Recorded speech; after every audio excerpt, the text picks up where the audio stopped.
Preface to the conversation. Written January 18th, 2024. The art I have shared here is but the tip of the iceberg of what I create. This sequence of posts will widen the exposure of my words significantly. Best to start with an introduction, though. These are conversations ostensibly between mind and spirit, poetry and poet, art and artist. Technically, I have always talked to myself just out of safety and this desperate need for someone to talk to when I was suffering. Even as a child, I was aware that these pep talks came from within.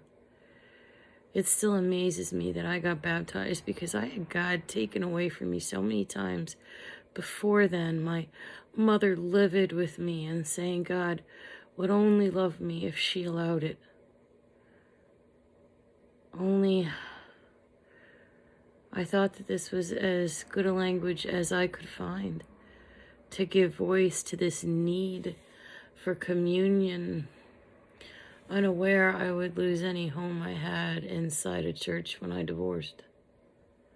All of which wound up becoming unimportant. The conversation and this practice in art already grounded me in loving despite still being inside great storms of trauma and mental illness. Better than anyone I know. No one owes me love. That's the theme for so much of the conversation. Coming to terms with the reality that I cannot be loved in a way that I will be able to grasp and hold on to for any period of time. Not while I am still in constant pain at this level. You cannot imagine how happy I was as a kid to realize that dialogue had been used by philosophers and other people with real brains whose ideas were allowed to matter. Surely that meant it was all right to keep doing it, even being me. Since then, body, mind, and heart worked relentlessly to stay alive inside this cold world of people and things, inside which I could not manage to find community when I still had the ability to go out and about reliably. So of course I turned to poetry to talk it all out. Within these pages, I get to be fully mortal and undignified and hilarious and document my pursuit of joy, even when all the words sound terrible to my ears like today. The railroad spike in the right side of my head proves to be somewhat distracting. And I'm trying to get stoned, but it does not seem too likely to bring me any pain control. As always, maybe most of all, inside these words, when all the greatest change in my being has occurred, there is no editor other than me.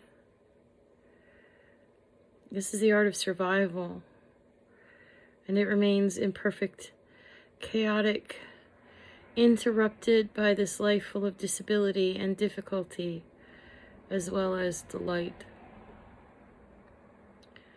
I am as alone as I've ever been, even though I know there are people who truly care. The gift of agony and my neurology is that both get to be true at the same time. Only, I also know that there are people who have walked away to grieve me as though I were dead, because watching the struggle was too much for them to manage. So fair warning, The reason I have not shared this tributary of creativity before is because it does talk about heavy, humbling, and undignified aspects of life inside this body. Consent is a thing, so you can ignore this whole collection if you cannot bear to hear of struggle. Just know, every time I have gone through major rejections, real or perceived, I dive back into this conversation with poem. Ultimately, all of the creating is about this conversation with the piece being created. Even if I don't set it up like a dialogue, I let words flow every time I pick up a pen. The stories consistently surprise me. The poems show me where I need to go. It used to be that I could delude myself that my words were aimed at a future imaginary reader. But now I really know that they're for me, and the often exhausting movement from breath to breath. My inability to remember much of what I write beyond that I wrote something I enjoyed shows up so much in these conversations. Epiphanies happen multiple times before, and in different positions, before they take. That said, I hope that others will find this useful. Time will tell if I'm able to maintain the self-love and peace as everything about my life transforms again. Every minute feels surreal. I am up during the day, able to be calm during horrifying agony and still putting word after word. What can I say? I'm relentless. If I had prayers right now, which seems strange being super saturated with gratitude as I am, it would be that I can continue inside this flow and that this creating helps others as well.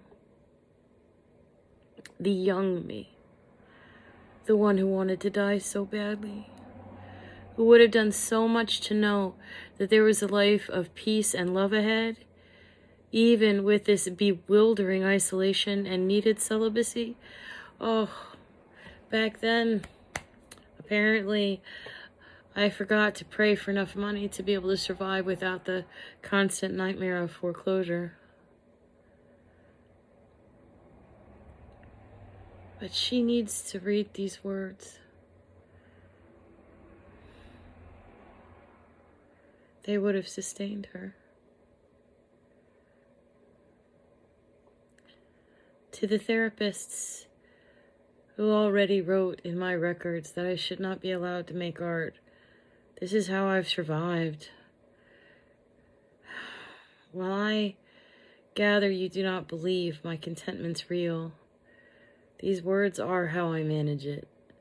There is no certainty in any of these pages other than for what I am feeling as I write, what my physical condition does to me, what solitude feels like, and how I keep turning into my loving. To the one in particular who laughed when I said the love that grounds me comes from me, this conversation is a practice more than it is anything else. Whether I am painting or poeming or losing myself in fiction, all of it is a conversation with this current breath as it leaves my lungs. Yes, let's go again. I need to see what the next words will be. Your inability to believe that does not make me less real. This is enough. But I have so loved this world that has returned tepid enthusiasm. Even as a child, I realized I would be living through some amazing times, and they have left me breathless. Although I did not expect so many kicks to the guts. It is 9:49 a.m. On the 18th of January, 2024, at 53 years old, I am no longer young. And given what I am surviving, this is definitely the bonus life. Everything endured or enjoyed for months has felt like a gratuity. When I cry like I did this morning, just aching for someone to touch base with me and check to see if I'm okay, I remember I have this communion in language, just waiting to give me peace and accept all the loving that others see as a joke. As fervently as I have begged the universe during the moments of greatest connection to leave this life when it's done, I wonder if this conversation can ever really end. I think every bit of life on this earth is part of it. Seated inside my calm, I feel so dissolved in being that my love for this breath becomes eternal.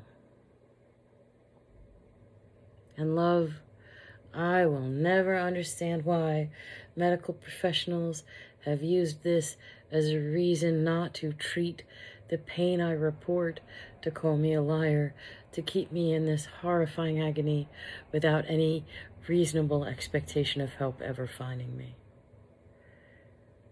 That will also be in these pages, and it is why I stay in conversation. This is why I will keep trying to find a path to a world where everyone matters, even me. And a note on pronouns. Love covers everything now. The poetry, the physical body, the translucent dreams of the divine. Those I know, those I don't. All other terms of address feel uncomfortable now. And I have read so many books of mythology, dogma, mysticism, psychology, and philosophy that there are so many names cluttering my head. Every word that I write comes through my perception and lived experience.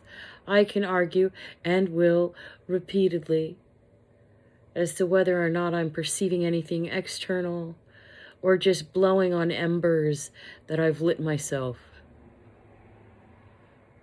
For truly, it is the practice that has made the difference. Being able to figure out how to spark life back into my soul, even when I felt utterly forsaken and broken in the darkness. But so many assumptions are made by those who never read my writing or saw a painting. What is projected upon me frequently matters more than what I say. But in these pages, I get to be real. At its core, as I said, this is a conversation between the art and the artist, poem and the poet, dreamer, and the one hammering out the words. I am a poet, though, and I do have moments of profound connection, just as I have spasms of temper and get motivated by spite. When I write, I do not feel alone, and that is reflected in these lines. Likewise, when I go back and type the manuscript, I fall in love with a very human being, doing the best possible given the current conditions. I do not lie in these conversations, love. Although I am drunk on dream and frequently incorrect. Even when things grow surreal and get covered in love like it's honey, when I work liminally, thanks in no small part to some profound neurological issues, I make no claims to anything beyond a conversation with myself. Even when I was still so caught up in wanting to be part of a community of faith, The ultimate experience for me was the one that I moved through in moments of flow, in this ongoing yes to the next inhale. And that saved me because it meant I could lose God and church and so many friends and survive with my loving intact. In the beginning, still weeping every time I took communion, I addressed these conversations to God or Christ, more frequently Mary or Sophia. But after the third church became lost to me in a time when I was so sensitive to rejection and raw from suffering, I felt like God hating me had become a cage in which I was trapped as long as I kept using the language of Christianity. More and more people began to openly insist that the disability, the poverty, the ongoing tit-curdling agony, the rejections of others had to be proof that I was indeed despised by the Almighty. Only the whole time, defiant to the core, I kept turning to loving every chance I got. During the darkest times, when I did truly feel despised, this practice maintained me. God could hate me specifically, but I seemed to find a loophole in learning to love on my own. Still, what language can I use to address the other in conversation with self?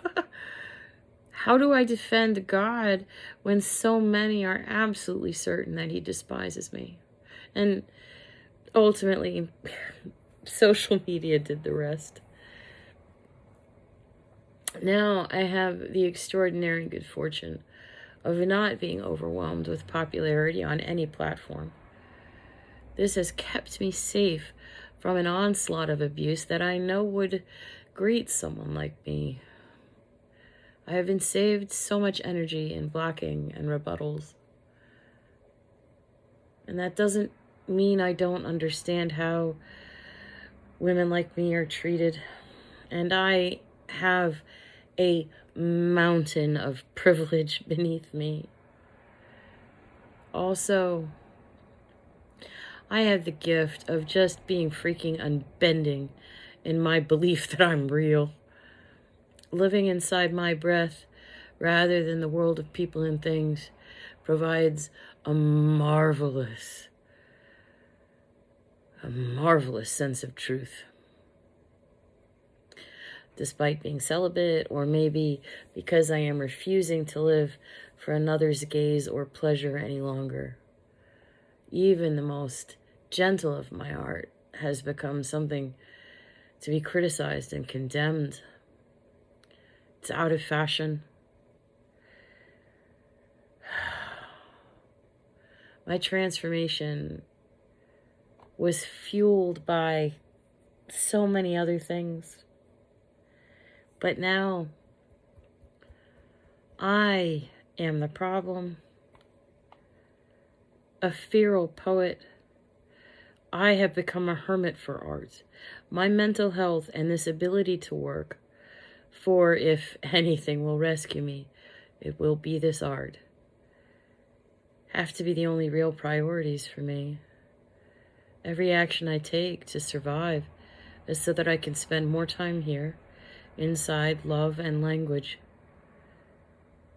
Even besotted with breath, I recognize that in this conversation, I let myself be loving and supportive of myself in ways that sound odd. There is a rush to containment, to make sure that I don't make a nuisance of myself. But actual compassion for suffering has been found here in these lines. Madness, I've heard defined, is doing the same thing over and over and expecting a different result. Now, I do not turn outward for what I need to sustain my will to live. That has failed me so many times. but turning in toward love will at least let me suffer inside such gentle arms. Decades of practice have proven to me, here in flow, the result will eventually be comfort and peace. During decades of a quiet career, I trained my body to turn to art, to fall into this ocean of love as soon as I feel safe enough to do so. Working liminally, if I look to my left, all the past breaths of this poem line up like Legos to build this foundation of loving from which I write. To the right, warm waves of dream hold me and everything perception can process with utter compassion. Before me, the puddle of light contains this flow of words and painting, doodle, and story. For years, I've talked about this space I create out of focus and ink and a puddle of light. In what feels like a miracle, I am able to hold so much more now than I ever could, as though it is not the puddle, but a sun that holds all the woe and wonder. Breath after breath, I'm in awe. I can contain all the things now, somehow. The agony and the emotions and the passion for a world that was unrequited for so long that I will not be able to change myself one jot if it changes. Inside the safety of my embrace, I can move into the next breath, realizing that anxiety is normal when I am so small. A glorious ecosystem of a body, hallucinating time out of space and self from senses. In these pages, I get to talk about the wonder of it with all due gratitude and enthusiasm, knowing that no one's being harmed by my zeal and peace. You can just stop reading. My roots are so deep inside this soil, I will survive right up to the second I don't. This conversation will always be more important to me than any other, even if I do not continue on as I have been, nearly invisible and considered impossible.